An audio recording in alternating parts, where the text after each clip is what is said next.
have you ever noticed how we keep telling ourselves AI is magic and cyber risk is a future problem, right up until the time it walks in the front door wearing a name badge? Because in this episode, we're not talking about Hollywood hackers or hoodie cliches. We're talking about how attacks actually happen now, quietly, through vendors you forgot you hired, through AI tools your employees are already using, through people who don't break in or hack, they log in.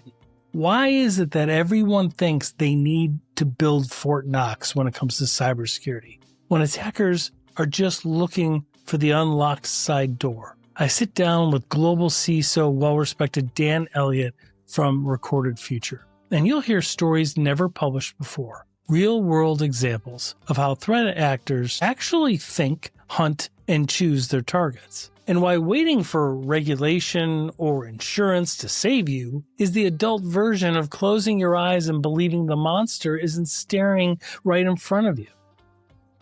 Watch this all the way through. It's excellent, not because it's scary, because once you see how it actually works, you can't unsee it. This is Cybercrime Junkies, and now the show.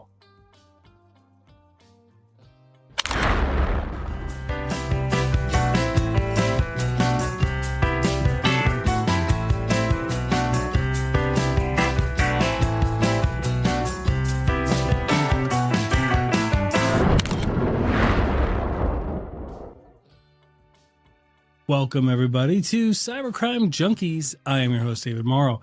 In the studio today is Dan Elliott. Dan is a field CISO, Chief Information Security Officer, focused on Asia Pacific and Japan at Recorded Future, where he helps businesses and security leaders turn real-world threat intelligence into decisions that actually reduce risk. Recorded Future, for those who may not know, is a globally respected threat intelligence company that basically connects the dots of the open web, the dark web, technical sources, customer telemetry, so teams can spot and prioritize these threats faster. Dan, sir, welcome to the studio. Welcome back. Hope you've been well. I've been doing fantastic. It's an absolute pleasure to be back. Thanks so much for having me. Well, I am excited about hearing what you're doing for Recorded Future. Share what you can. I'm nothing confidential, but share what you left Zurich. Are you still, your home abode is still in Australia? You were in Canada when I first met you. Your home abode is still in Australia, but yet you're covering all of the Pacific. That is correct. So still the Canadian in Australia, left Zurich. You know, I'll say the opportunities in one's career are often the ones you don't predict and you don't expect. The opportunity came about with Recorded Future, and I think I've always been an evangelist for cyber threat intelligence. So it was that I referred to it, that ikigai, that, you know, Japanese concept of doing something you love, something the world needs, and it's just been a perfect fit. So I spend most of my time traveling and speaking to CISOs, not just Recorded Future clients, but CISOs across the region and around the globe, to discuss where they're looking to go with their organization, the challenges they're having, and where cyber threat intelligence sits within their program, within their ecosystem. Right. Yeah, absolutely. And you do a lot of public speaking. For those who may not know Dan, if you're a fan of the show, you would know Dan. But definitely check out all your work on LinkedIn. You publish a lot, and it's really good content. You also have very relatable stories. You're one of my favorite storytellers, and I always appreciate that, because I think all of this is about what resonates with people. And so being able to make it edutainment, right? Like being able to educate people in a fun way and a relatable way is it's both an art and a skill. Thank you very much. Very generous compliment. I have a lot of fun doing it. And I think that cyber gets the bad rap of being too technical and a concept that... Yeah. Or the Department of No, right? Like, you can't do that. We can't. We're not allowed to do that. We can't use that app. We can't do that. And I think that I love analogies. Most people want to be able to drive a car. Not everybody has to be a mechanic in order to do so. So I think that our job is to make it driving, to give people the opportunity where they can sit behind the wheel, they can feel somewhat in control without expecting all business leaders to act as mechanics. So Dan, before we talk, I have a few questions about AI and the advancements in social engineering. Before we get there, let's talk about analogies. Yes. So Bear in the Woods, one of my favorite analogies. And then you moved to Australia and you shared in our last conversation the shark in the water. And I steal everything from you. I hope you know that. I use that all the time. And I've gotten so much feedback from people that were like, the shark in the water, I understand what you're saying now. Like, can you share that for the listeners who may not have heard those prior episodes? Sure. Yeah. It's really about the concept of you don't need to build Fort Knox in order to improve yourself as an organization or personally protecting online, correct? Correct.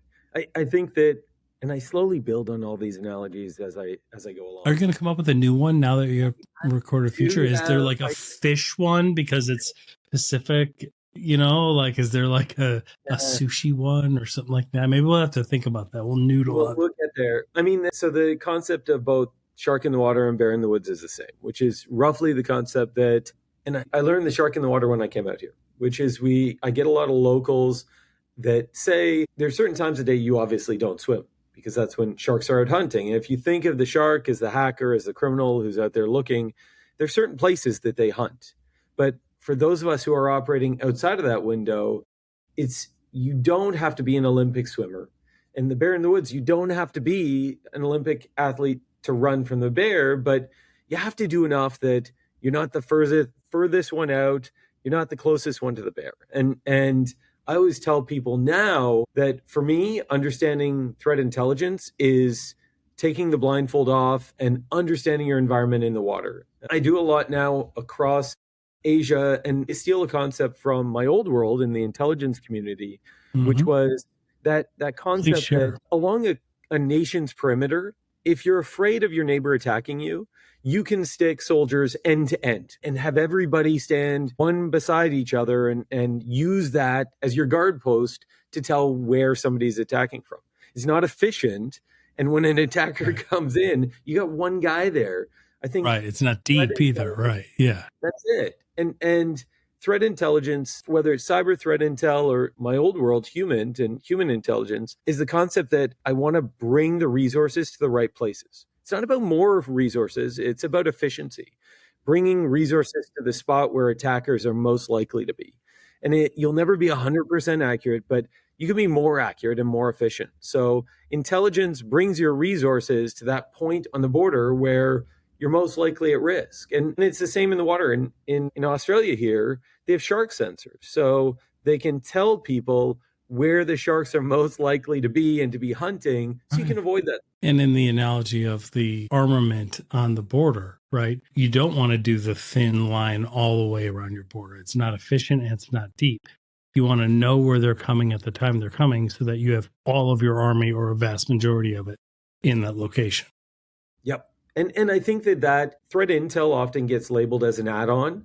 And the problem with that concept is it's, okay, I still have to have a soldier everywhere, but then I'll get extra soldiers in the spots where threat intel tells me to be. Whereas if you start from the intelligence space, then you're building an efficient army that has depth at scale in the right places. It's the same way governments do it. You know, I've seen governments go through deficit reductions in multiple decades. And the one thing that they never scaled back on was intelligence. I think that whatever analogy you want to draw from, it's that idea that we need to build efficient security programs so that we can actually protect ourselves and our resources. Yep.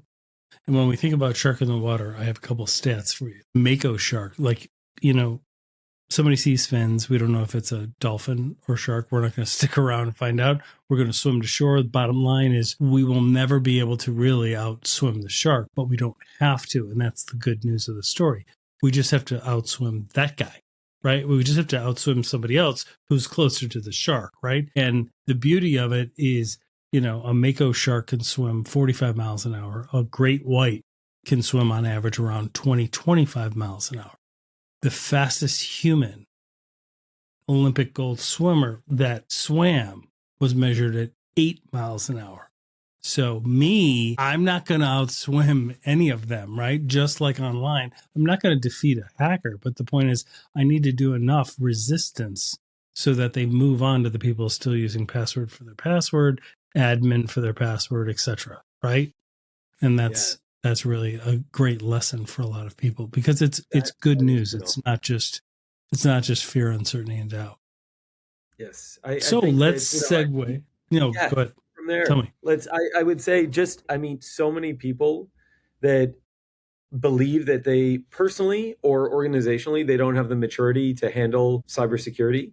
And I think that's a great point. I have close friends down here that say they grew up being told, go swimming in the ocean, just don't be the furthest one out, and right. No matter how mature your organization is, you don't have to be the fastest. You don't have to be the most secure. You have to make your organization secure enough that for your size, for your scale, for your industry, threat actors just don't want to bother with you. Right. Go swimming next to the guy who just finished a cheeseburger while he's walking out into the water. You're like, I'm swimming by this guy.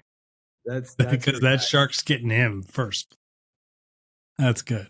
So let's talk about AI, and not the AI that everyone's talking about, because AI is ridiculous now, the conversation of it. I almost don't like bringing it up, because I was at a convention a couple months back and there was a fork.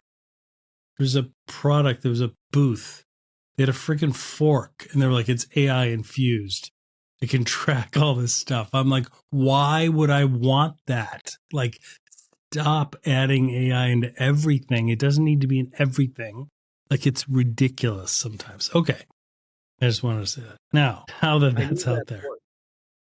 Yeah, I need that fork. Just, I've got to do my data analytics, my business intelligence for what we're eating. But there's a lot of kind of new risks that for those of us that like to spread awareness, right? Like, look at, we're the Jerry Seinfeld of like cybersecurity. We're like, did you ever notice this? Like, we're just like observational humor. Like what's shocking to me is obviously AI deepfakes and stuff. They're fascinating because they're not that big in terms of the percentage that they have involved in social engineering and phishing yet, but it's growing. It's growing massively percentage wise, but it's still not a big threat in terms of how common it is. That gap seems like it's going to widen, but I'm going to ask you about that in just a second. But to me, so many of the small to mid-sized organizations have kind of just sat back and watched a little while this generational technology, takes over. And that is inaction. That inaction is a decision. And that's causing a very big rise in shadow AI. What are you seeing? What are you advising people on shadow AI? So first, if we take it back a half step and kind of describe what shadow AI is. That's what I tried in the space. So shadow AI to me is the use of artificial intelligence that's ungoverned, unmanaged by your organization. And that's a huge swath of use cases. Right. ABC company, the executive team doesn't have an AI policy because they haven't made a decision what to use, what department they would use it in, how to implement it. And so somebody's using this in their department, somebody's using a free version of this, someone's using a different version of something else, and there's no training of them. That is kind of where a large rise. There was a recent report, I don't know if it was from Axios or whomever, but it surveyed, a couple 100,000 US employees, and the results were somewhere in the 70% or higher range of those people anonymously said, yeah, I use AI and my employers don't know it. Yeah. The last I heard was 77% by that's what I saw. Yeah, that's what I saw. Yeah, employees are going to use it regardless, and it wasn't even just. I mean, it's not just. It's this notion that regardless of what my employer says, I'm going to be using AI tools. I don't think that's necessarily wrong. And I'll draw that back a bit because I think everybody's at fault. Organizations ask for efficiency, they ask for scale. And, I have yet to be in an organization in the public or private sector that doesn't want efficiency and scale. That's profitability. Right. So yeah, employees absolutely. are driven down that road. And I think that AI is about automation. It's about getting to better answers more efficiently, or getting processes done in an automated and an autonomous fashion. That's the ideal space. And organizational leaders that believe that our organization's not using AI are fooling themselves. I think that whether it's through, back channels like Slack or Microsoft tools or Google, they're all using AI. It's what they're doing with it. And if we move on to more forward tools like, large language models like Claude and ChatGPT, I mean, those are more overt and those are the ones being talked about. But AI is across our environments. And it becomes a beholden on an organization to look at the rules. And I think there are easy 3 to 5 pieces that any organization at any scale can step into. But I think it's important for an organization to get out in front, because that 77%, I would even say, is on the low end. I think it's more likely that agree. 8, 9 out of 10 employees are going to say, I understand AI. The company wants me to be more efficient. If I can get this job done in 6 hours and be more profitable, why am I working 8 at a less profitable rate? So it can be malicious, but I think more often than not, it's just employees wanting I think more often than not, it's either driven out of their own fear because they're afraid that their competitors, whether it's internal competitors, right, they're up for a promotion against somebody. They want to be as competitive as possible, or it's well intended, right? I just want to do better at what I'm doing, right? And it's faster. The results overall are outstanding, right? I use it every day. Yeah, like it's phenomenal. It's Yeah, great. it's wonderful. But there's a risk, right? Because I'm still surprised how many I meet with when we're doing these awareness trainings that are like, we don't have an AI policy.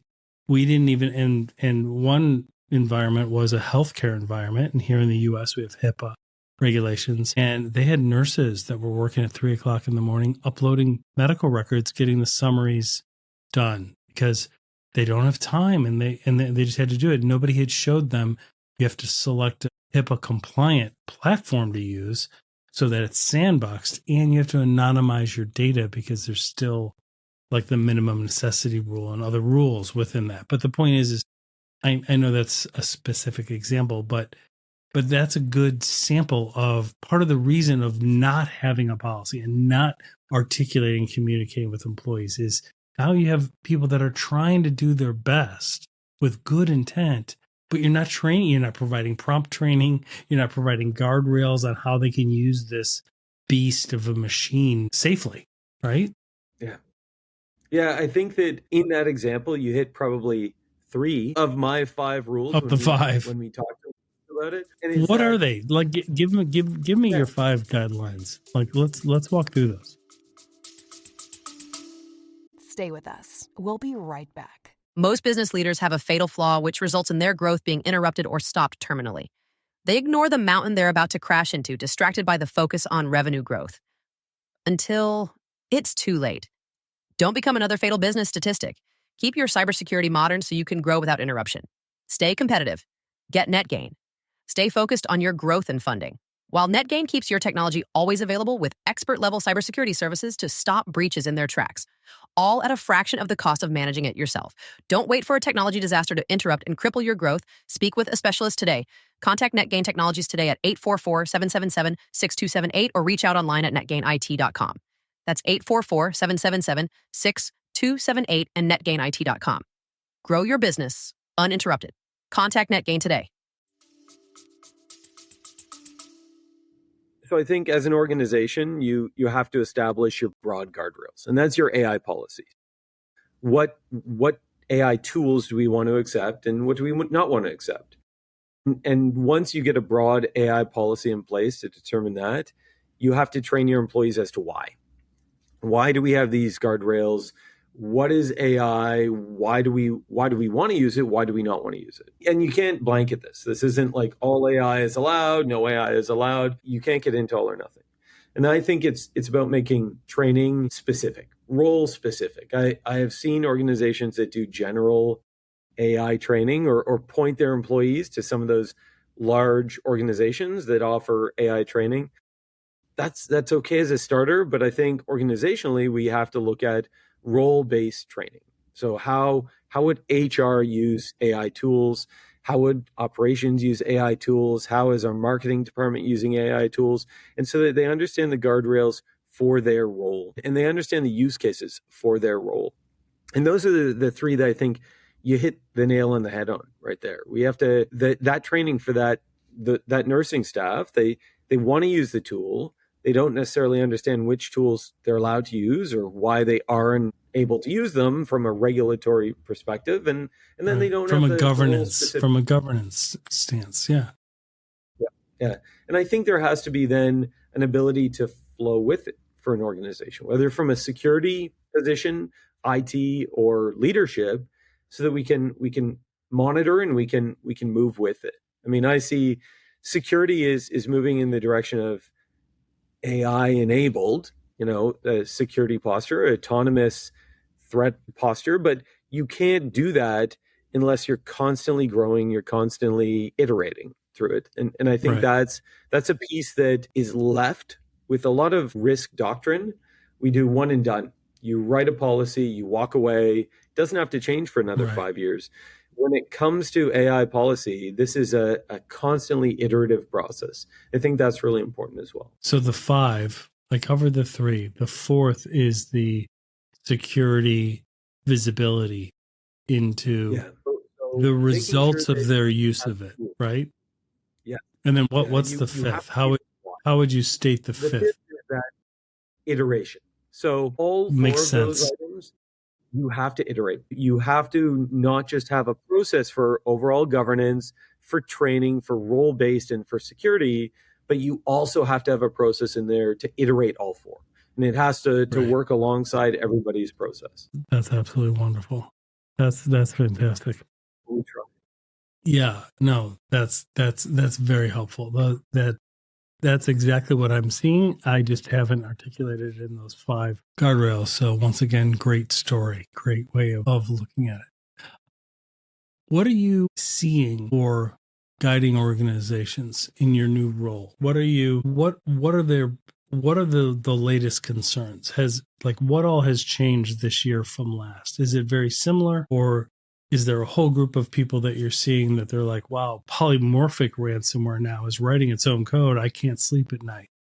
Is there anything different that you're seeing or hearing? Great question. I think so right now I'm speaking to a lot of CISOs, CISOs, and CIOs. And at those levels, it's business risk.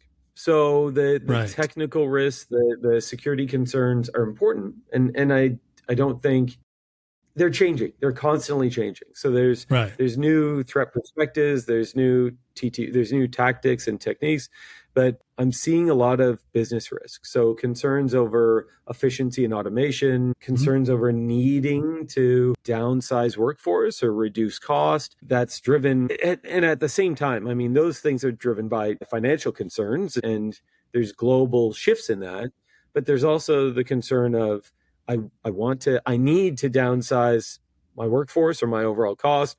I need to improve automation, but I can't reduce security. So because these threats are shifting so quickly, I still have to watch the door. I can't take the bouncer off the door. I need to watch what's going on. So I think that it's a perfect recipe for AI, for automation at scale. When you start talking to organizations that are extremely concerned about their workforce, are very concerned about being able to move more efficiently and not just continuing to add headcount and continuing to add tools. So we're kind of at a cusp, I think, in those spaces. What are you seeing from the regulatory landscape? I mean, I'm here in the US where we basically can do whatever the heck we want. We have no regulations on anything. It's the Wild West. we will slap AI on anything, aka the fork. We have a couple different states that we're trying to regulate AI use, which would be very difficult to manage because how would a company do that, right? Because we don't operate in one state. None of us do. Even small businesses don't.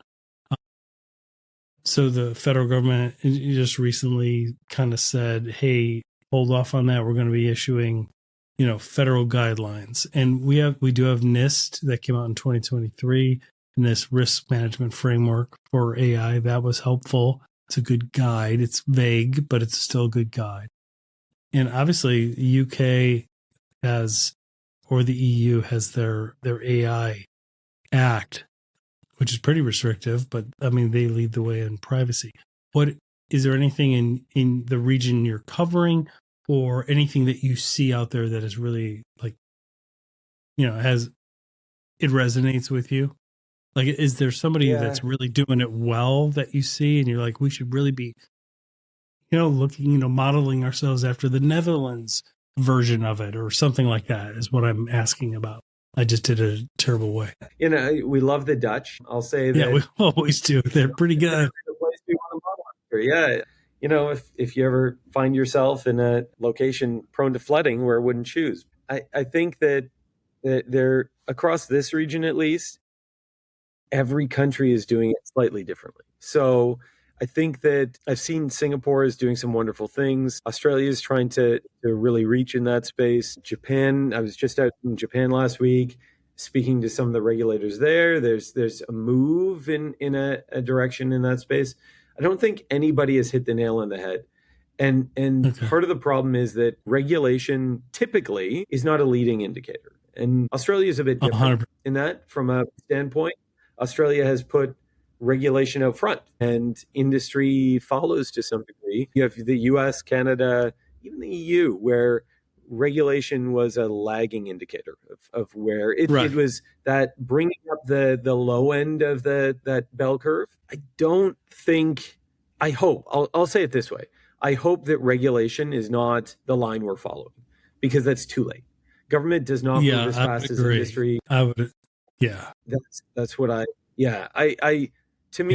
look at. I mean, FSS. But I'm reporting from the States, so here we're the kids in the back of the class. So long as we could bring our guns, buy our AI tools, we're fine. Like we're not the poster children for leading the way here. I was just curious because you see a lot more than I see, so I was curious if there's a model out there that you're like, wow, this one's really good. I still just not yet, right? It's just not right yet. And I don't think so. Makes sense. The industry I talk to most frequently for this space is banks. I find banks and financial regulators are out in front in this space. They have to be. To be fair to them, they have the money to do it, and they have the data that they're concerned about. So some of the banks in Australia are doing phenomenal things. Singapore, the banking system and the regulators there are amazing. And I think that that's really where a lot of other industries are looking. What are the banks doing? What are financial regulators doing? And we'll follow behind. I think if we look at AI from a privacy lens, that's the starting point. Where are we concerned about our data going? And let's build backwards from it. Yeah, absolutely. What are you seeing in, let's talk about AI deepfakes just for a little bit because I'm so fascinated by them. I will say I've seen them out in the wild, believe it or not. I've come across some customers and some clients, even small businesses, who are experiencing it while they're trying to hire, like in the HR role, in the recruiting role, where they are interviewing developers and, they don't have to live in their town. So this person is pretending to be, Carol from Iowa. And in fact, it's, Claude from Europe. You know what I mean? But they're deep fake. They've written the resume to be this perfect resume. It's too perfect. And then, the reason they're getting caught is their interview skills aren't that good, right? But the person that is showing up on video is they said just undetectable by the human eye. It's not bad. Like it is, they sound right. They look right. There's nothing weird about the background. Is that, are CISOs talking about that globally? Like, are they concerned about this? Because it does fly in the face of what we believe to be true and not true. Well, we've all kind of grown up believing, seeing is believing. Like, our court systems are based on eyewitness testimony. Like that is the truth. And yet now it's not. We have to still verify it. Yeah, it's that trust but verify. Mm-hmm. A lot of the CISOs I'm talking to now are starting to look at this from the point of what they can do about it. They accept that it's there. It's what do I do next? I think we used to get to a point where we would have this discussion to move your hand in front of your face, and there are tricks, right? The AI models cannot beat the tricks. They're getting so well designed, so advanced, so fast that the tricks don't work. Most of the CISOs I talk to, it's about working with HR, working with your other departments to understand the risks, and being aware is half of it, right? If you have a notion that it could be there, then your brain will start to, that reticular activating system will start to twig on those things. Right. So I don't think there's a whole lot of technical tools that are going to put in place and perfect this. It's about the interviewer, the individual being better placed. And I've seen it myself with some of the organizations I've worked with, have experienced this during the HR process, where we see certain state actors using this as an access point to try to get data down the road, get access down the road. I think it's only going to increase. The most of what I see now is not full video interviews. It's a case where you're getting somebody who jumps on video for 10 seconds, looks convincing and appears that, they are who they say they are. And then they're like, oh, my camera's acting up or the internet's not good enough. Let me turn my video off. Video deepfakes are still a lot easier than video deepfakes. So that's the tendency I'm seeing right now. And that's one of those hinge points. Did you actually have a video interview with, Carol from Iowa, or did she suddenly go off video 3 seconds into your call? Right. So we're getting people used to those concepts. CISOs are definitely aware of it. I just don't think yet we've got the security tools that are moving efficiently in that space. So it's about awareness. It's understanding where the threats are in my industry, in my region, and then making my teams in all other areas of the business aware of that potential risk, that potential. That's excellent. Let me ask you about vendor management and vendor risk. A lot of the data breaches this year have been supply chain, right? We saw it years ago, the big Target breach here. It wasn't Target, it was the HVAC vendor, right? Like it's that flow down of all of your subcontractors need to have your level or a strong level at least of resilience. How should security teams kind of treat AI tools as vendors from a risk perspective? Are they having those conversations? Are they talking to you about that? So, man, another great question. Third-party risk, supply chain risk. Thanks. I used AI to come up with it. I was going to say, this sounds like, sounds like smarter question than Mauro could have thought of. You're like, he doesn't really come up with this good a question usually. So I'm just teasing. No. You're hit me with them. It's early morning. Yeah, that's right. Sorry, I forgot about the time change. So supply chain risk is at the tip of everybody's tongue always right now. Yeah, that's what I thought. A lot of it, the challenge that I'm seeing right now, regardless if it's supply chain and on a tooling perspective, a vendor tool, or a vendor who has access to your environment or access to your people. We're seeing most threats don't break in; they walk in, they access through credentials they've taken. Supply chain risk right now, the real challenge is getting ahead of it. Organizations that I saw last year, and I saw this when I was in the insurance industry too, that they were starting too late to start to look at their third-party risk, and then looking at just scope and scale. Like we don't know who all of our vendors are. We don't know Right. who we're doing business with, and we don't necessarily know what access they have. Now, let's pull all this together in a big project and see who we're going to assess for risk on a annual or a biannual or once every 3-year basis, and the system falls apart in year 2. And so most of what I'm chatting with CISOs about now is, how do you maintain that?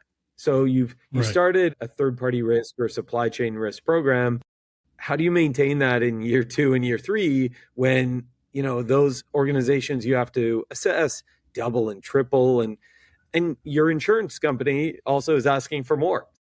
So you built a third-party risk program, and by year 2, your broker, your insurer is asking for double the information, and you collapse under your own weight.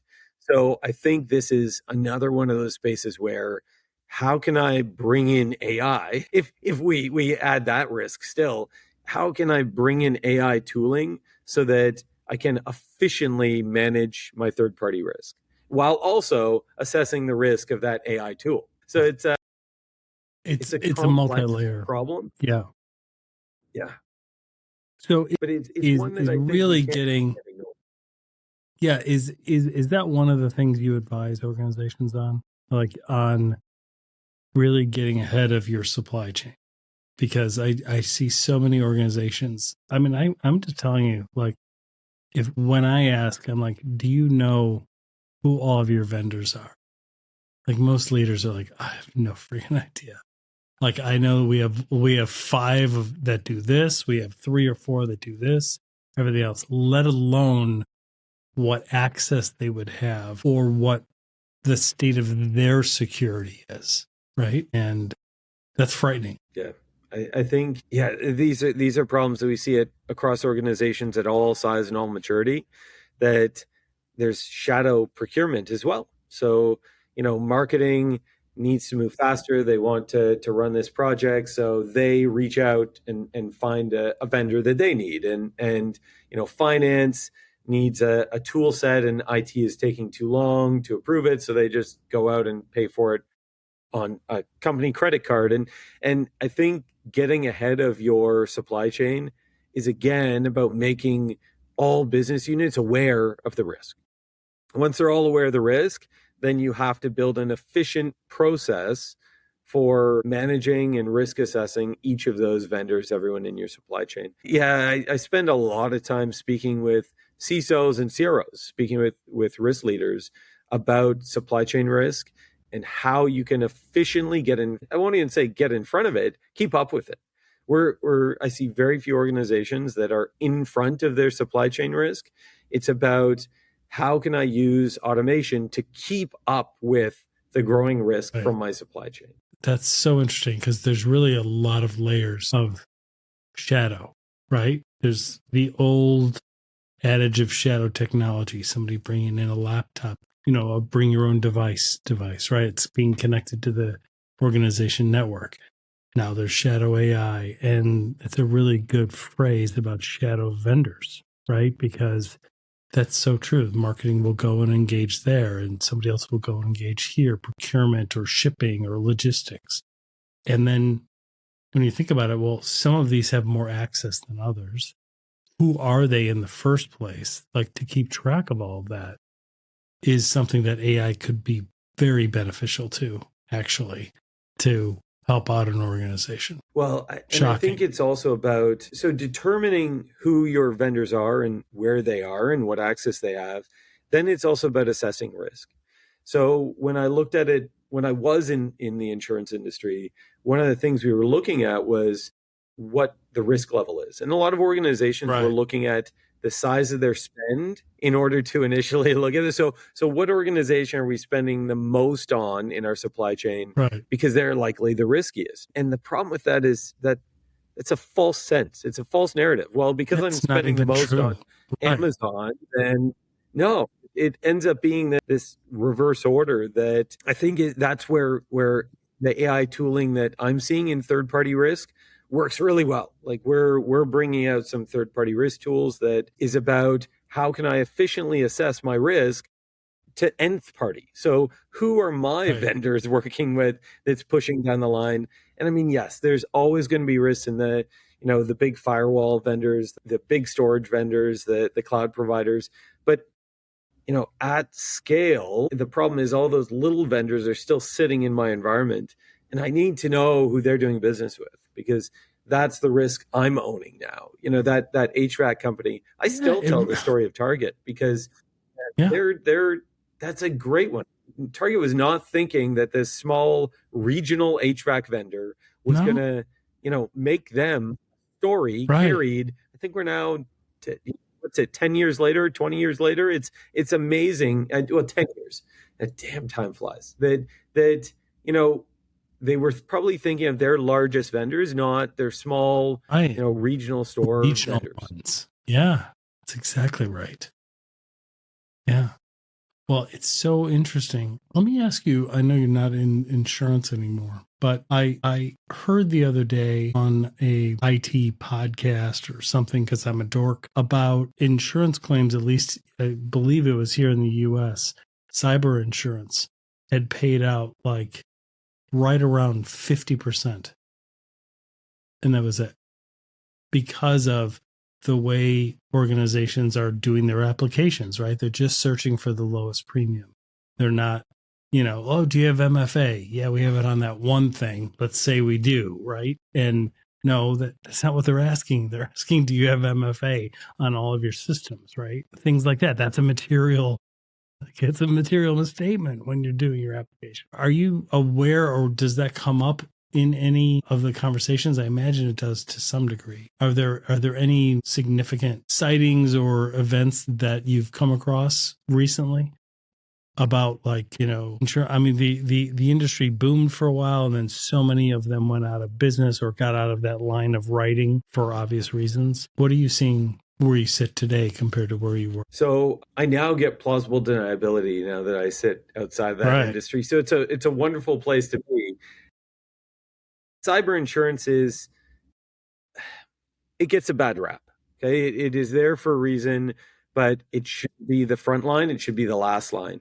And I think that most of the conversations I have with CISOs now are their touch point with cyber insurance is once a year when risk or when their insurance leaders come to them to fill out an application or sit through an interview. And so because it's such a small touch point of their overall business responsibility, there's often a lack of understanding of, what can we do? What are we doing? And I hear that insurance doesn't pay out. It's difficult. I don't think insurers have it completely figured out as to what the risks are.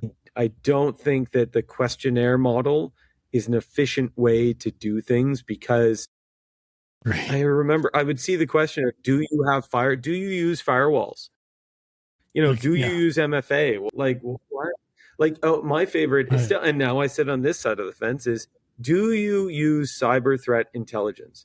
It's like, okay, not all are the same. I think that the problem is those questionnaires, 15, 20 pages long, still just scratch the surface of the risks. And insurers often just add another question when they see a breach. Let's add this question in because that's a risk, without understanding what that means. So you have insurance people speaking at this angle and CISO speaking at this angle, and neither of them understands the other. Right. So it's definitely a problem. I think that what I speak to insurers about now, and I get the joy of speaking to them externally now, is they need to manage their book of business the way that your average organization manages their supply chain risk. Like, as an insurer, how are you looking at companies you insure any differently than company ABC looks at all of their vendors and looks at all of their supply chain? And I think that's a great analogy. A shift in the model. That's a great analogy. Yeah. We don't, if ABC Corp sent out 15-page questionnaires to all of their supply chain, they would expect to get inaccurate information back. Right. And we need to get to a point where everybody's expecting more realistic answers. And I think the payouts will match that, I think is the direction we'll go. That's great. Well, as we wrap up, my friend, what is on the horizon for you other than the holidays with your family? Yeah, it is. I mean, 2026 is a big year. I think that cyber threat intelligence for me is a passion project. What I'm getting the chance to do now is really talk to leaders about CTI at core. So cyber threat intelligence at the core of their program. And that's probably the biggest shift I'm helping leaders position. That understanding that to move faster, to really point your defenses when we go back to that, soldiers at the border, how can we use threat intelligence? How can we use AI tools and autonomous tools in a way that you can position your risk program better? And that's the stuff I love. I enjoy Absolutely. looking at what threat actors are doing, but that is really my edutainment piece, right? The threat actor shifts are always unique and it's novel and it's fun as an And they have external cool party names. to read They about, have right? cool names. Yeah.